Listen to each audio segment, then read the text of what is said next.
حضرت زکریا نے اپنے رب کو آواز دی اور کہا رب حبلی من لدنک ذریۃ طیبہ، اے اللہ جس طرح تو نے مائی مریم کو بے موسم پھل دے دیے ہیں، اللہ آج میرا بھی موسم نہیں ہے، آج میرا بھی بڑھاپا ہے، میرا بچوں کا پیدا کرنے والا کوئی موسم نہیں، اللہ جس طرح تو اس کو بے موسم پھل دے سکتا ہے، ایک ذریۃ طیبہ، ایک پاکیزہ پھل مجھے بھی دے دے، ایک پاکیزہ اولاد مجھے بھی دے دے، مجھے بھی نیک صالح بیٹا دے دے۔ تو اللہ کو کیا معلوم ہوا؟ زکریا کا اپنا کمال نہیں ہے، کس سے مانگا؟ اللہ سے مانگا، اور اللہ عمر کا محتاج نہیں، کوئی عمر کے اندر بوڑھا ہو جائے، کوئی عمر میں جوان ہو، وہ اللہ بیٹے دینے میں کسی کا محتاج نہیں، چاہتا ہے تو مریم کی ماں کو بغیر باپ کے بیٹا دے دیتا ہے، وہ چاہتا ہے تو حضرت زکریا کو 120 سال کی عمر میں بیٹا دے دیتا ہے، وہ چاہتا ہے تو ابراہیم علیہ السلام کو 86 سال کی عمر میں بیٹا دے دیتا ہے، وہ چاہتا ہے تو ابراہیم علیہ السلام کو 100 سال کی عمر میں دوسرا بیٹا دے دیتا ہے،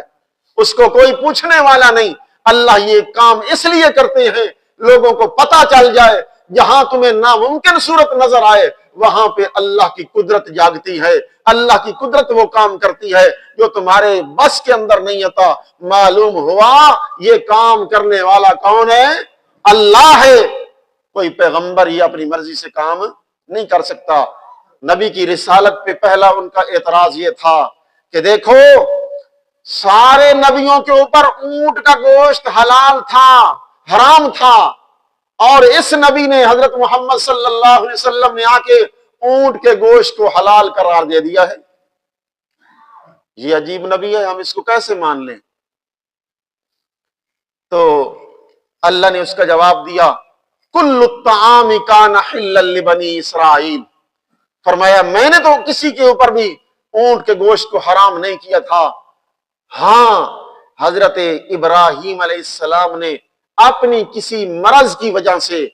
اونٹ کے گوشت کھانے سے پرہیز کیا تھا، وہ بھی انہوں نے اپنے اوپر حرام نہیں کیا تھا، پرہیز کرتے تھے، کوئی ان کو بیماری تھی اس وجہ سے، لیکن حرام نہیں تھا۔ اللہ کہتے ہیں ہر ایک کھانا میں نے بنی اسرائیل کے اوپر حلال کیا تھا، کوئی حرام نہیں کیا تھا۔ یہ جو تم نے حرام کیا ہے تم نے اپنی مرضی سے اللہ کے حلال کو حرام کیا ہے، اور جو اللہ کے حلال کو حرام کرتا ہے وہ پرلے درجے کا کافر بن جاتا ہے، وہ ایماندار نہیں ہوتا۔ نمبر 2 کہنے لگے یہ کیسا نبی ہے، ہم اس کو کیسے مان لے اللہ کہ یہ سچا نبی ہے، کیونکہ پہلے سارے نبیوں کا قبلہ بیت المقدس ہوتا تھا، اس نبی نے اس اپنے قبلے سے منہ پھیر کے بیت اللہ کی طرف منہ پھیر لیا ہے، تو ہم اس کو نہیں مانتے۔ اللہ نے اس کا جواب دیا ان اول بیت وضع للناس للذی ببکۃ مبارکہ وہدی للعالمین، فرمایا لوگوں سب سے پہلا قبلہ وہ قبلہ ہے جو سب سے پہلا گھر ہے، ان اول بیت وضع للناس، وہ پہلا گھر جو لوگوں کے لیے بنایا گیا اور اللہ نے اپنی عبادت کے لیے اس کو بنایا، وہ کہاں ہے؟ بے مکہ تھا، وہ مکہ شہر کے اندر موجود ہے۔ کیا پتا چلا کہ پہلا قبلہ بیت المقدس نہیں ہے، پہلا قبلہ بیت اللہ ہے۔ میں نے اپنے پیغمبر کو اس پہلے قبلے کی طرف پھیر دیا ہے کہ جو جد الانبیاء حضرت آدم علیہ السلام کے زمانے سے جو قبلہ چلا آ رہا ہے یہ قبلہ ہے، اس کی طرف منہ پھیرو، اس لیے یہ کوئی نئی بات نہیں ہے۔ نمبر 3 حضرت محمد صلی اللہ علیہ وسلم کے بارے میں کہنے لگے یہ اگر اللہ کا سچا نبی ہوتا تو اس کو غزوہ احد کے اندر شکست کا سامنا نہ کرنا پڑتا۔ جب غزوہ احد میں اس کو شکست ہوئی معلوم ہوا یہ سچا نبی نہیں ہے، کیونکہ سچوں کو اللہ مدد کیا کرتا ہے۔ اللہ نے اس کا بھی جواب دیا وَإِذْ غَدَوْتَ مِنْ أَهْلِكَ تُبَوِّئُ الْمُؤْمِنِينَ مَقَاعِدَ لِلْقِتَالِ، اللہ کہتے ہیں میں نے اپنے وعدے کے مطابق وَلَقَدْ صَدَقَكُمُ اللَّهُ وَعْدَهُ إِذْ تَحُسُّونَهُمْ بِإِذْنِهِ حَتَّى إِذَا فَشِلْتُمْ